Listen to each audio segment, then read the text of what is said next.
Kabayan, tanong ko lang, nasubukan mo na bang lumapit sa ating mga ahensya ng gobyerno dito sa ibang bansa upang makahingi ng tulong? Real talk, para sa mga dapat magsilbi sa mga OFW. Hindi lahat. Pero aminin natin, may mga OFW na lumalapit sa mga opisina na dapat sana ay kakampi nila sa oras ng problema. Pero ang natatanggap ay hindi tulong kundi sermon, sigaw, pangmamaliit at minsan ay pagwawalang bahala. Nakakalungkot isipin na ang mga opisinang itinatag para protektahan at suportaan ang mga OFW ay minsan nagiging lugar pa ng takot at pangamba.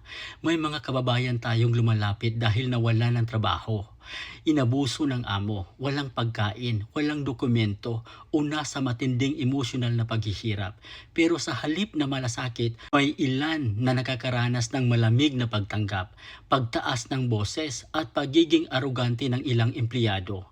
Tandaan natin, ang isang distressed OFW ay hindi lumapit para manggulo. Lumapit siya dahil wala siyang ibang malapitan.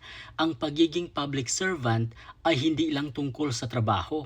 Ito ay tungkol sa pag-unawa, pagrespeto at paglingkod sa mga taong nangangailangan ng tulong. Hindi dapat nakakalimutan ng sinuman ang mga OFW ang isa sa mga pangunahing dahilan kung bakit patuloy na umaandar ang ekonomiya ng ating bansa.